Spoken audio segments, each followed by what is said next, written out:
now. Community Secretary Michael Gove is updating the government's definition of extremism. He's going to be speaking about now in the House of Commons. It's to tackle the threats posed by both Islamists and the far right, he says. But critics have raised concerns about the potential impact on free speech. I'm among those. Joining me right now is Ian Acheson. He's a senior advisor at the Counter-Extremism Project. Good morning to you, Ian. Good morning, Julia. Sorry, this is a bit easy. Oh, yes. But I hope you can hear me. We can. It's a little bit patchy, but we will hope to persevere in. Now, there's a new definition. I've read it out already to people. It basically sort of adds this idea of this intentionally creating a permissive environment for others to achieve, basically destroying our fundamental rights or freedoms and undermining our democracy. Are you happy with the new definition?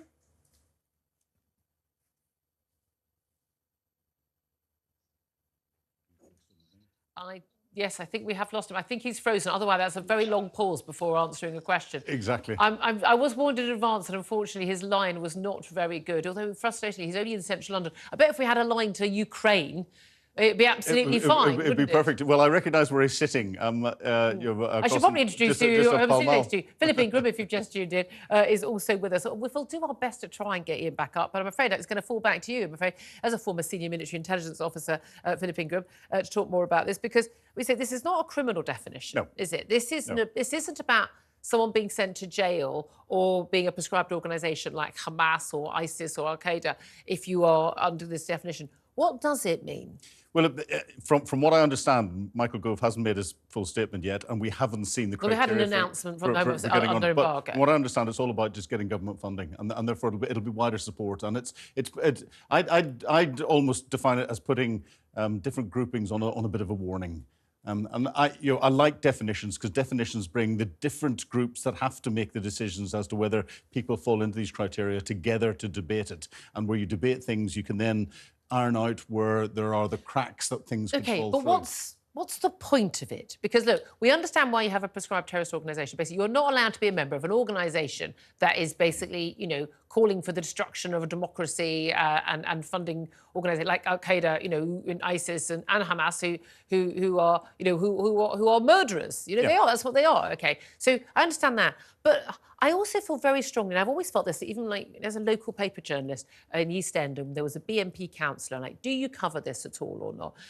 And then there was debate about whether Nick Griffin, who's head of the BNP, British National Party, whether he should be invited, having done quite well in a local election, and I think European elections once, whether he should be invited on Question Time. And I've always been in favour of, you always have these people in the public eye, and you debate with them and you expose them, because actually, you can run rings around these people, because if you have these extremist ideologies, you can expose yourself as either stupid or hateful or both. Yep. And very quickly, these people's power to persuade people is kind of dissipated by being exposed to the wonderful detox of sunlight. Yeah. Our terrorism definitions are well defined, and it means that the counter-terrorism list, what criteria are needed to get onto that, again, are well defined. That leads to the counter-terrorism strategy that has got processes in to stop people falling foul of the law, intervene before they get in terrorism. There are a group of... So what are they going to do? So they're going to go, we think you're an extremist organisation, you're not going to get any government money, that's the main thing here, you're not going to be on government appointments and things like that.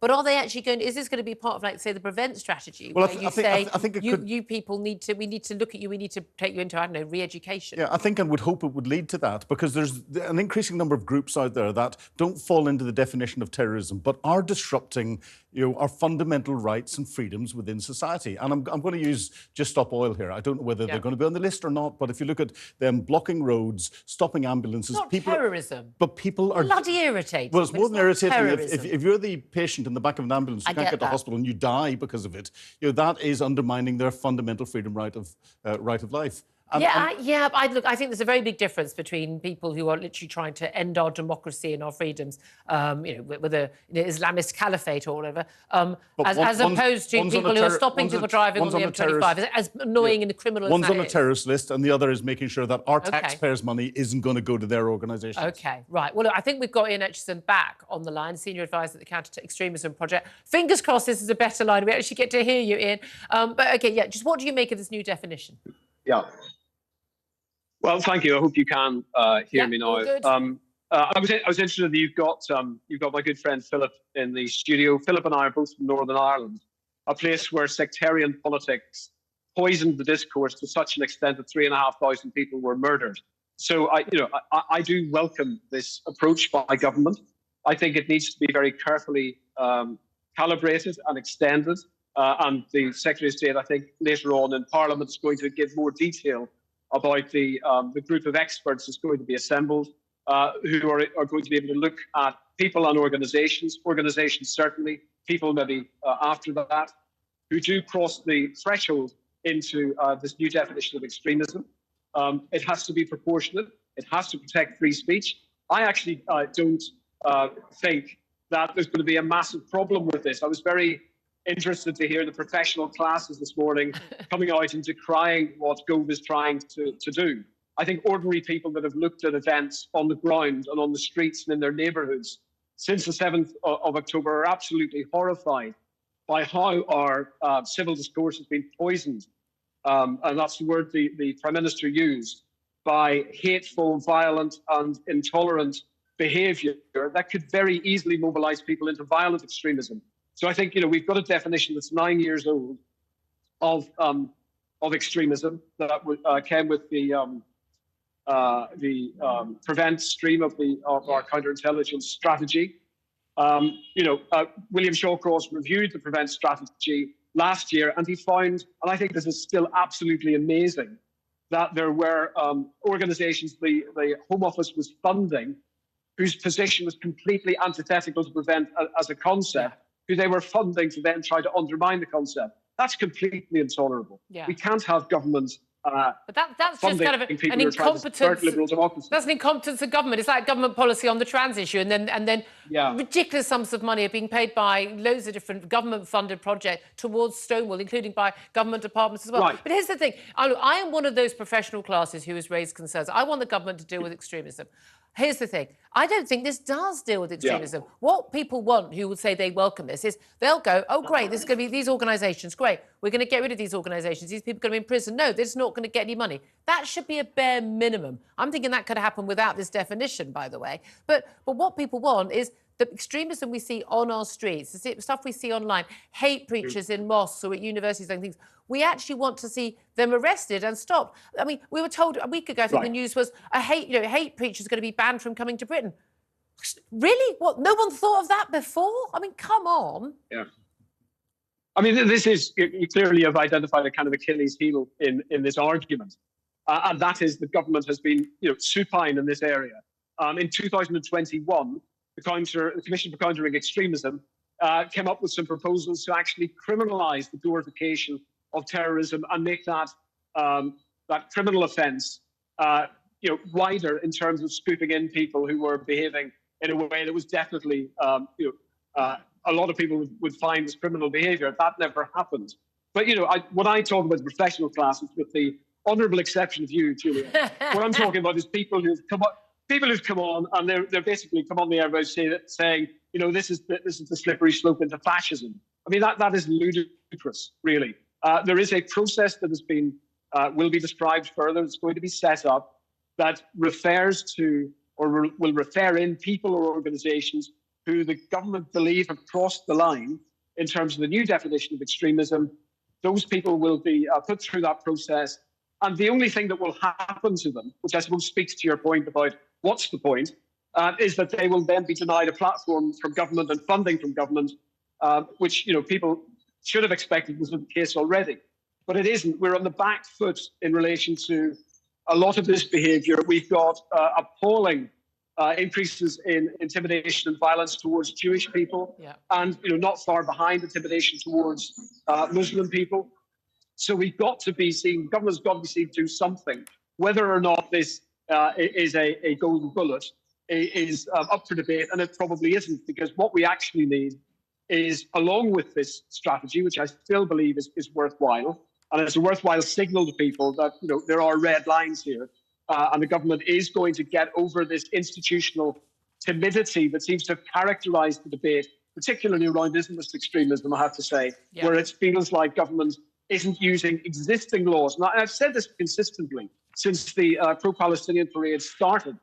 aren't using existing laws to enforce But I mean, that's the behaviour frustration that people isn't criminal. feel. We've got a load of laws, they're not being used. The police just sort of stand by and watch while, pro-Hamas slogans and placards are there and no one does anything. And then we saw, last Saturday in London, a man who was holding up a sign saying Hamas is terrorist. Completely true, official government policy. And he was the one who was bundled away. Yes, he was de-arrested afterwards. But basically, he was seen as a troublemaker. I got to say, I'm thinking all right-minded people should be holding up Hamas is terrorist signs at these demonstrations, because I don't think stating facts should be regarded as an incitement. That should be fundamental freedom of speech. Can I ask you just quickly though about how we deal with Islamist extremism, because this isn't just unique to us. This is happening all over the world. This is happening. Actually, it's interesting. It's amazing how many Muslim majority countries, they tackle this rather more severely than we do in the West. But countries like France, they are dealing with it. Macron, not a man I've got much time for generally, has actually been a really good, staunch figure against Islamist extremism. And they've seen, a teacher, Samuel Paty, beheaded, the Bataclan, horrible terror attacks. They've seen some extraordinary events. But is France doing better? Recently, they were able to deport an Islamist hate preacher, I think within a matter of hours. Now, that might be going a bit too far, but is France doing this better than us? Well, France is obviously operating within its own cultural context. And as you will be aware, the concept of laicite, the complete separation of the state and religion, is very strongly defended as a republican principle in France. And we don't have that here because we don't have a written constitution and we have religion written into our relationship, their relationship with the state.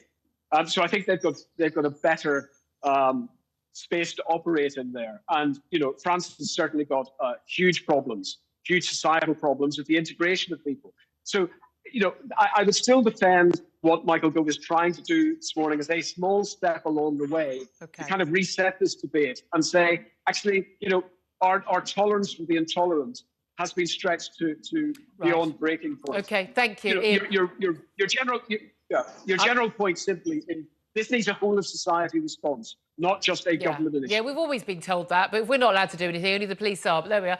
Thank you very much indeed for joining us. It's so glad we've sorted out that line. Thank you very much. I must point out she's also a former prison governor who is dealing with Islamist prisoners behind bars, as well as heading a review into how to deal with that sort of problem behind bars. He knows of what he speaks, and it turns out he's a drinking buddy of our other guest, Philip Ingram. And a professor who lectures on this. And a professor who lectures. He knows his stuff.